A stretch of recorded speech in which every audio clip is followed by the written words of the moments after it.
Hello all. Today we are going to discuss about the unit 1, that is regarding to the first BSc physics chapter, mechanics of particles. Okay.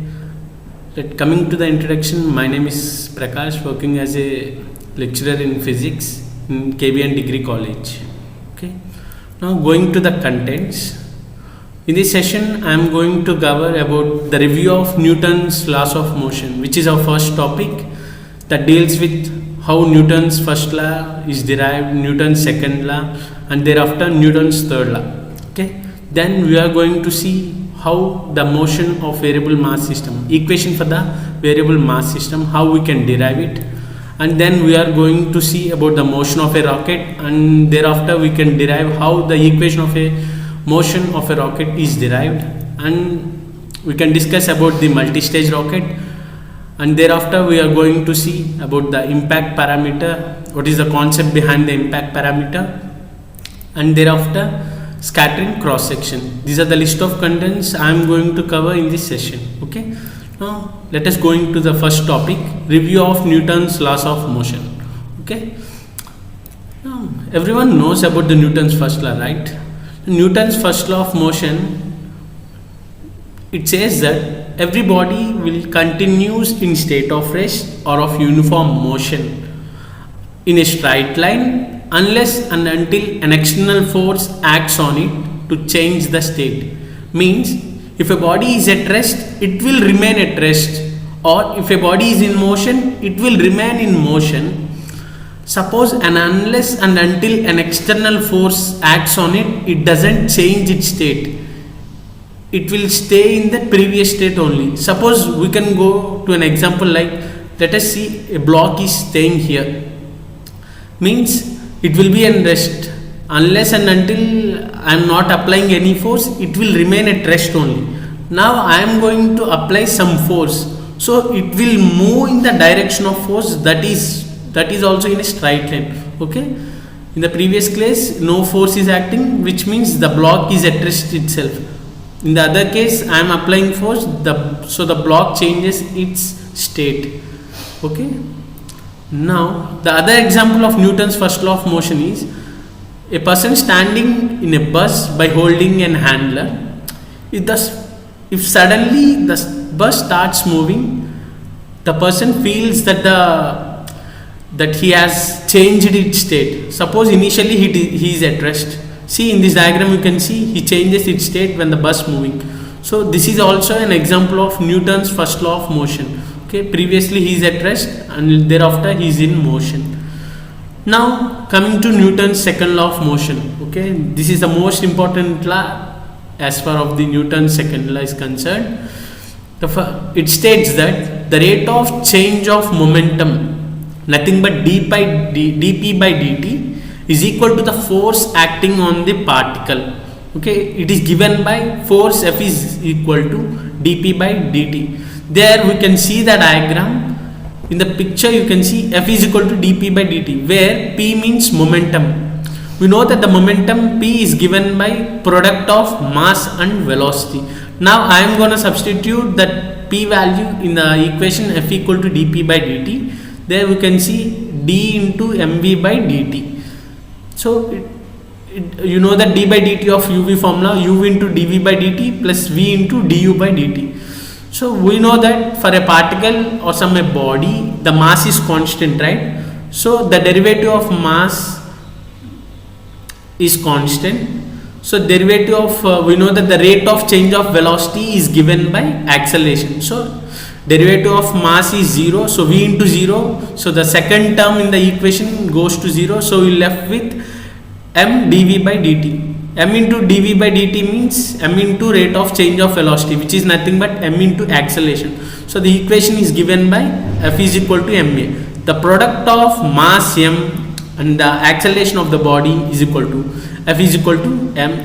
F is equal to ma. Okay. Now coming to the example of Newton's second law of motion. If a person is moving the swinging wheel very slowly, if he moves it slowly, the acceleration will be less. In order to get more acceleration, you need to apply more force.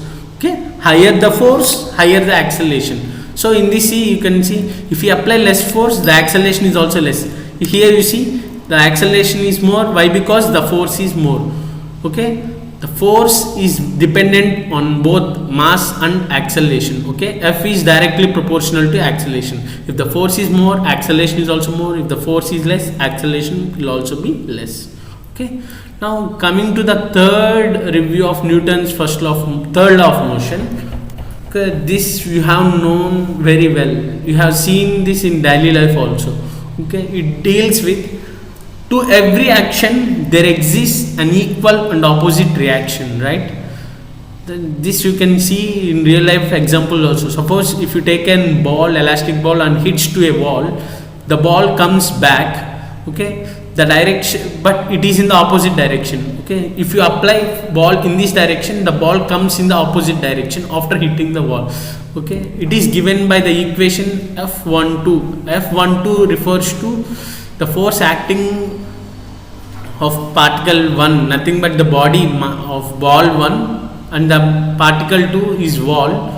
The force acting on ball to the wall is equal to negative, means nothing but opposite direction of wall to the ball. Okay, the example of Newton's third law of motion, you can see a gun firing a bullet.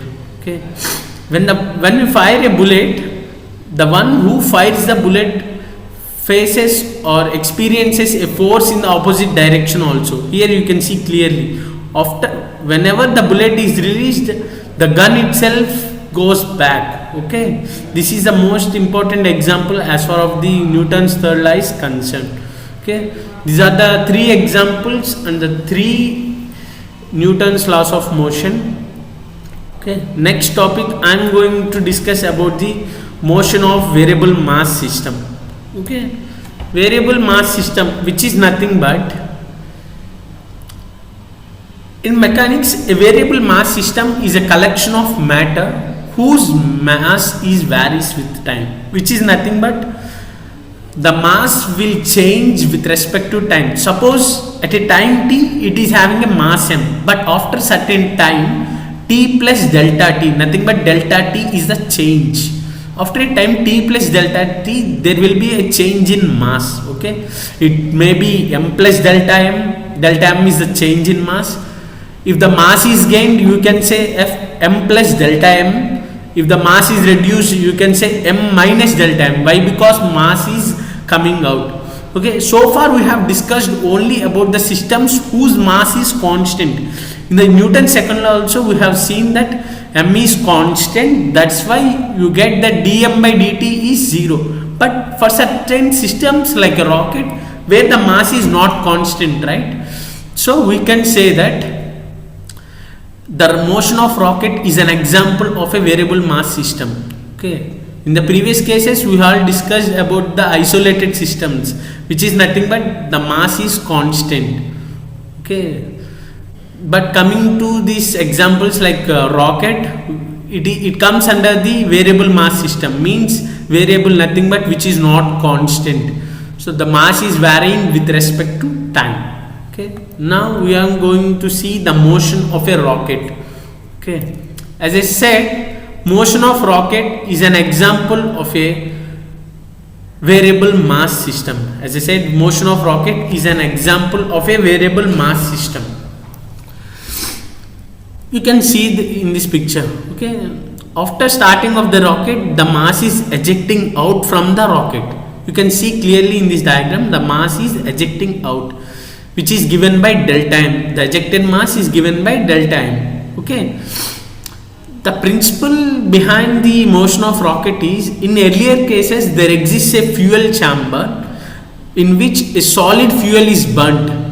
Okay, a solid fuel is gonna burnt, but in former cases, now in updated versions, we can see that the mass doesn't have two chambers. It consists of only one chamber, where that itself contains the fuel along with an oxidizer. Okay, in previous cases you have two things. Okay, one is the combustion chamber and there exists another chamber connecting to it. The other chamber is regarding the oxidizer. In order to burn fuel, you need an oxidizer like oxygen. Okay, as you have known, oxygen is a good oxidizing agent. Okay, in order to burn the fuel, you need an oxidizer. But in latest versions, you don't need any oxidizing agents. The fuel chamber itself consists of the oxidizing agent. What goes behind this principle is the fuel in the fuel chamber will get burnt by ejecting the fuel out. Okay, by ejecting the fuel out, the fuel in the fuel chamber burns. As the fuel which is burnt coming from the downward direction, nothing but the tail of the rocket moves up. Okay, from the tail of the rocket we can see that the mass which is burnt is coming out, so that the rocket goes up. Okay, the rocket consists of combustion chamber in which a liquid or fuel is burnt. Okay, due to the high pressure in the combustion chamber, the hot gases are expelled out from the tail of the rocket. Okay, now we are going to see how the motion of a rocket is derived from this diagram. See, in the first case, when the fuel is not burnt at a time t, I am saying at a time t, at any instant time t, the mass of the rocket is m. We have seen in figure A, and it is moving with velocity v. Okay. In the second figure, in the figure B, you can see that the mass of the rocket is m minus delta m. Okay, m minus delta m. Why I written m minus delta m means delta m is the mass of the gas which has been ejected out of the rocket from the tail. Okay, delta m is the mass of the rocket which has been ejected out from the tail of the rocket. Okay, so that it gains the velocity, right? If a certain body which loses the mass, it will gains the velocity. Let the change in velocity is given by delta v. So we can see that in earlier case it is having velocity v, in former case we have velocity v plus delta v. Okay, let v naught be the initial velocity of the rocket and u be the let u be the initial velocity and v be the final velocity of the rocket. As the fuel in the rocket is burnt and the exhaust gases is expelled out from the rear of the rocket in the downward direction, the force exerted by the exhaust gas on the rocket is equal to the opposite to the force exerted by the rocket to expel it. Okay, this is nothing but the gas which are ejecting from the tail of the rockets are responsible for the motion of the rocket in the upward direction, nothing but in the thrust direction. Okay, by using these relations and by using the help of the review of Newton's laws of motion, we are going to derive the equation V is equal to V naught plus U log E into m naught by m plus g into t. Okay, where V is the velocity of the rocket and g is the gravitational force that is acting on the rocket, and m naught is the mass of the rocket at initial case, and capital M be the mass of the rocket at any instant time. Okay, this is the equation of motion of a rocket.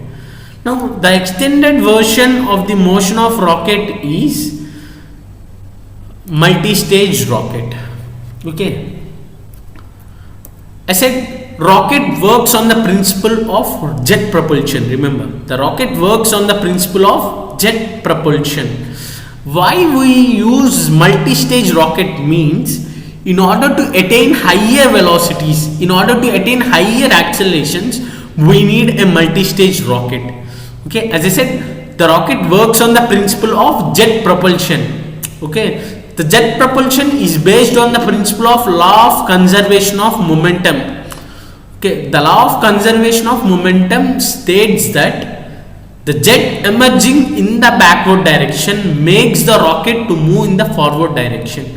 You can see there are three words interlinked. The rocket works on the principle of jet propulsion, and jet propulsion works on the principle of law of conservation of momentum. Okay, The law of conservation of momentum states that the jet emerging in the backward direction, nothing but the gas which are coming from the backward direction of the jet, will make the rocket to move in the forward direction. This what the jet propulsion principle is states about.